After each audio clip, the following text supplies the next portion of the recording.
What is going on, guys? Panther here, back with our APA Wi-Fi Season 2 Week 2 battle against Jock and the Dunfermlinoones. So as you can see, a couple things actually. So as you can see, this is another post-com. Unfortunately, we were not able to live-com this battle. Jock is in Scotland. I'm in the United States, so scheduling-wise was a bit hard. I'll go ahead and preempt that with next week will be a post-commentary as well against Cressel Key. She's in Australia, so we're scheduled to play late Saturday night, early Sunday morning. So I will be post-comming that one as well. Anyways, so I actually forgot to save the replay code for this match here. Have to watch it from Jock's perspective here, but this is an outstanding match here, as you guys will soon find out. So Jock is the defending APA Wi-Fi champion. He was the Wi-Fi champion in Season 1.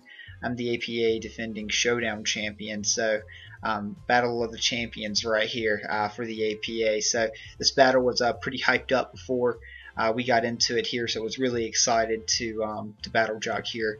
Little scary to battle him already week 2, but you know that is what it is. He's on the schedule, so we had to try to come in and get the job done. So Jock has a really threatening team. He has the Stunfisk, he has the Mega Gallade, he has the Haxorus. He has the Skarm, the Weevil, and the Silvally. I chose to bring for this match my Clefables, Omastar, Kyurem Black, Crobat, Magnezone, and Suicune. So a couple of things just from my team perspective wise. So I'm bringing Toxic Spike's Clefables. I do know that he does have the Skarmory, but if he does want to defog, he's going to defog away his hazards too, which I'm okay with. I just wanted to get the Toxic Spikes up because he has a Gastrodon that's on the bench. That kind of gives my team some problems. So I did want to bring them for that. He also has a Decidueye, which I don't really switch too well into outside of the Crobat, but even Crobat's not going to want to take like a what's that move called, a Spirit Shackle. And then potentially like a Rock Throw, Sucker Punch if it's attack invested. I don't even want to get into that. So, anyways, we have the Toxic Spikes Clefables here. We have a Shell Smash Omastar here because I figured he probably wouldn't prep too much for Omastar. I did have a Volcarona on my team that looked really good matchup wise, but I knew he would be ready for it. In week 1, he had ran a Fire Silvally to take care of a Mega Charizard Y, and it's pretty similar. So I figured he would most likely either bring that or Silvally Steel to help take care of my Mega Guard. I knew I was going to be able to pressure Skarmory a lot, and I knew he'd probably predict Magnet Pull on my Magnezone here in this one. So I didn't even bring Magnezone. I brought Analytic because here's what I really thought. I really thought he was going to bring Gastrodon, not Stunfisk. And I really thought I'd have the opportunity to come in on that Skarmory with my Magnezone. I figured he was either going to be the Natural Gift set with the whatever berry it is to give him Natural Gift Ground. I did EV, so I would live that.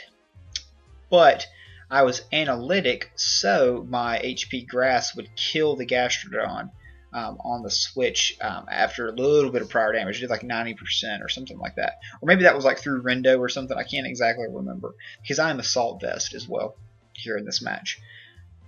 But as you can see, he did not actually bring the Gastrodon, so that text failed already. And then I do have basically half of Vencoon without Protect. I did not bring the Protect because he does have the Gastrodon, so I brought Toxic just in case I was not able to get my T-Spikes up because Gastrodon can't touch me because I do have Sub, and I can't really touch Gastrodon. I would just stall it out, or PP stall it out, hopefully with the Suicune. So that is what it is there.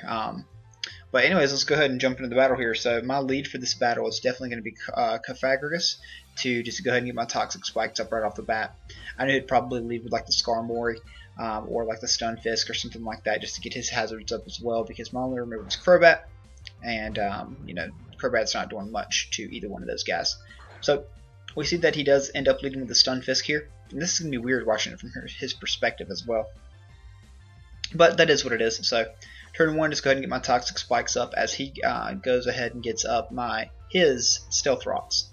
Wish he got off my Stealth Rocks for me, but no, he got off his Stealth Rocks turn 1. So he's got rocks up and I've got 1 layer of T-Spikes. So I go ahead and get up my other layer, and the hazards are flying everywhere early here in this matchup. So next he just goes for the discharge, and as you can see, I don't exactly have a great switch into this thing. So yeah, unfortunately I just fire off a hex here. I kind of just want to test it out and see what it does.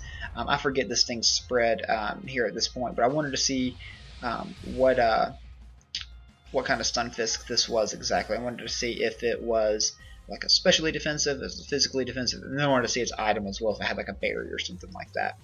So here, I do make a switch. I go into my Cure in Black. I'm assuming Jock predicts me to actually make a switch as well, because he goes for the Earth Power here. I don't know if you predicted my Magnezone to come in or what exactly. I figured he would just keep on discharging, because maybe trying to get the pair on my Clefables or something like that. So I go out to I Cure him here, and we can threaten this thing out with the Ice Beam. Now I know this thing's really important to him, because it's the only thing stopping my Magnezone from just Volt switching around. So I know he's going to switch out, and just by his team makeup, I know he's going to be Silvally Steel. So we prep for this with our Cure in Black, and on the switch we fire off a big Z move here. We fire out our all-out pummeling Z move. So we make a really good prediction here, and we're able to catch this thing on the switch and do a ton to it, as you're soon about to see. So fire off that big Z move, and watching Cure him is just amazing, and we do a lot of damage to it. So that thing is definitely especially defensive, and yeah, we do some big damage. So now I know I outspeed because he's more Spadef, and I just fire off the Focus Blast and pick up the kill. So we're able to get rid of Silvally pretty early. Silvally wasn't that important to him though at this point, because of me not even bringing Mega Gardevoir. So he's able to go out and Mega Gallade here and try to pick me off with Zen Headbutt or Close Combat, either one. So I've got my Gallade switch in here. I go out into my Clefagus, and as you can see, it just he's able to get his Mega Evolution off first, and then he fires off a Close Combat, which just obviously does not hit my Clefagus. So he's toxic. We've got that thing toxic, so that's really good here at this point. And we are able now to fire off a Pain Split and just get a bit of health back. So he goes out into the Skarmory, and yes, this thing is pretty annoying, to say the least. So we fire off the Pain Split, and now we see that he is definitely Shed Shell. Because, well, not that he's definitely Shed Shell. I do know he's Shed Shell at this point, but he was Shed Shell. I assumed he was Shed Shell here. So I went out into my Magnezone, and yeah, there's the spikes. So he gets his layer of spikes up, so not good for us. So I actually predict him to switch out here, and I go for the HP Grass, predicting the Stunfisk to want to come in, and he stays in. So he makes a good read. He makes an Elite Four Dan level read right there, and just Whirlwinds out. So he Whirlwinds me out into Suicune, and yeah, my Suicune's in now. So here I just on the following turn, I would hurry up and get to it. Here on this turn, I actually fire off a Scald just for some damage. I predicted him just to Whirlwind me out again, because I could easily start a Calm Minding or something like that here. But he gets up another layer of spikes, so is what it is there. So yeah, so we fire off a Scald, don't get a burn or anything like that, unfortunately. So here we're just free to fire off another Scald, and he makes a good play and goes out into the Mega Gallade, basically just trying to sack it off, I guess. Also because he knew he wasn't going to get Scald burn, so I don't know if he was really sacking it off, because it's a good amount of health still. Yeah, because I'm going to be pressured with rocks and spikes coming in with anything anyways, so good going out there into Gallade on Jock's part. So here I kind of make a little bit of a misplay. Suicune's really important to me. It's what my answer for Weavile, basically. But I really did not think he would Close Combat, so I go ahead and get up the substitute. I thought maybe he would Swords Dance or Knock Off or something like that. But in hindsight, I should not have went for sub here. I should have just went out into my dedicated counter, Clefagus, because that's what he was here for, to serve that purpose, was to check the Mega Gallade. So I let my Suicune get extremely weakened because I hurt myself with the sub anyways. at the expense of his toxic Glade. So I really did not think he'd close combat though, just because I'd already shown my switching was Clefables. So I don't know if he predicted me to sub or to stay in or what exactly he predicted me to do, but able to fire off the Scald there and pick up the kill on Glade. So we're in a pretty decent position here. We've got 2 kills. We've killed the Silvally, we've killed the Glade, we've got big damage off on the Skarmory. So now he sends out his Haxorus, and this thing is a monster. So he's got the Haxorus in now, and I know he's basically pretty free to Dragon Dance at this point, but this thing's a huge problem. Even in team prep, I mean, on my bench, I don't have much for this thing. I have a Virizion, a Mega Glade, a Volcarona, a Hitmonchan. So I don't have anything for this. I do have my Glade, but yeah, I'm not going to want to take a Poison Jab from this thing. So we set up our sub, predicting him to D-Dance, because I just want to force him to take as much poison damage as possible.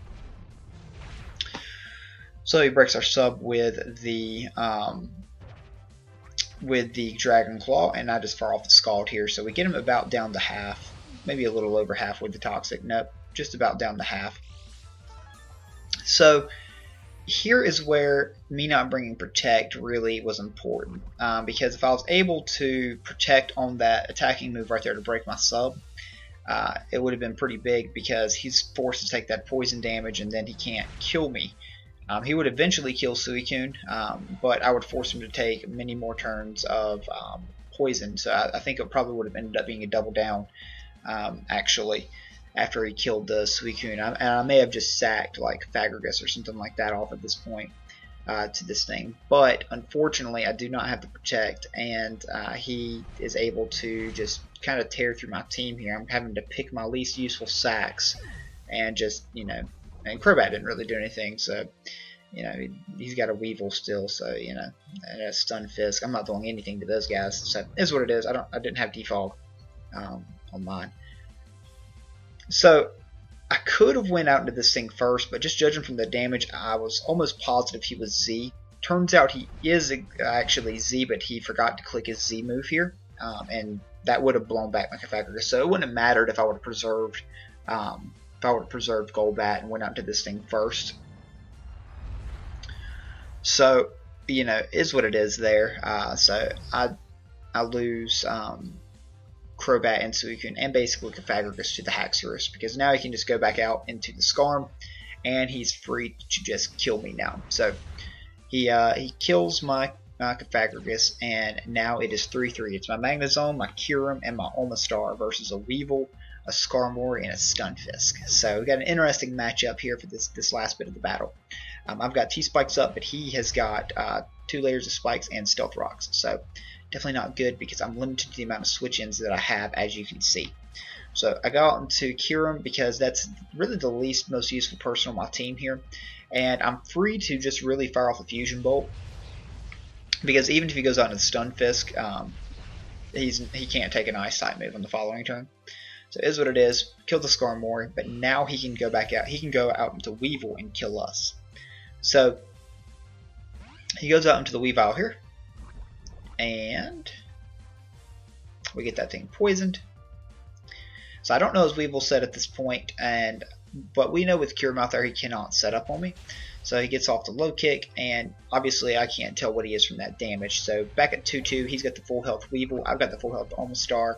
And I think Magnezone may be at full as well, but I know Stunfisk is basically at full. So 2-2. So it's coming down to it here. So I go out into my Omastar, and I have to think a long time about this play, because if I Shell Smash here and he knocks off before I Shell Smash, he can kill me on the following turn with Ice Shard, because I won't restore my defenses. Well, he goes for the low kick, and it tells me that he is Choice Scarf. So I choose just to attack, because I'm trying to kill this thing. Because if I kill this thing, I should be able to take on Stunfisk 1v1. So I'm hoping for a big hit. I know I'm not going to be able to do enough here. So I don't know what he's going to do here. I didn't think he would low kick again, though. So I take that back. I did not know he was Scarf yet. Did not know he was Choice Scarf yet. I don't think I knew until after the battle, actually. So he goes for a low kick there, and it ends up basically killing my Magnezone here. Takes him down to 8 HP on the Weevil, so we need just a little bit more damage on this thing. But he makes a very wise decision and preserves the Weavile. But we do, in fact, fire off a hidden power grass right here, just in case he did want to switch. And analytic boosted does quite a bit to that thing. And the crit didn't matter there because Omastar is going to come in here after this anyways and kill him with the Surf. But as you can see, this battle is really coming down to it. There's a lot of Pokemon on a little bit of health. So far off the HP grass, almost kills it. Earth Power, that's obviously going to be able to kill me from 1 HP, or I think I was at 1 HP. It may have been at 2, something like that. Whatever I was at. So Magnezone goes down. We go out into Omastar. Unfortunately, we cannot Shell Smash on this thing. And you guys already know where this battle's going here at this point. Because I have revealed the Weevil is Choice Scarf. So, able to go out into Omastar here. Able to pick up a nice kill with Omastar though, here at this point in battle. So, just getting a kill with it was nice, just to say the least. So, go for the Surf here. Pick off the Stunfisk, and then, yeah, Weevil is going to come in and finish the game off with a knockoff, I believe. Or maybe like a low kick or something like that. Maybe it would have misclicked and hit Icicle Crash and missed. That would have ended it perfectly there. But, so, Jock played extremely well here in this game. Haxorus, he was able to get in and set up the Haxorus and just demolish me. It made me sacrifice too many Pokemon to be able to come back. So, yeah, this game was back and forth. We really controlled the first half of the game. Jock was able to get those hazards up though and really pressure us, and then get Haxorus set up and really pressure us again too. But he's a very talented battler. Obviously, he won APA Wi-Fi last season with a team he didn't even draft. So that shows you the kind of battler that he is. So definitely no shame here in this defeat. We're not hanging our heads or anything like that. It was an awesome battle at the end. 8 HP separated us from being able to pull this one out. So we just got to try even harder next week to come back and beat Crystal Key and go to 2-1 on the season. But good game to you, Jock. Looking forward to seeing your side of the battle going up. And thank you guys so much for watching. Be sure to hit that like button down below. Check out Jock's side of the battle in the channel description or the video description. And of course, hit that sub button if you have not already for our APA Wi-Fi videos this season. But guys, thank you so much for watching. And until next time, we'll see ya.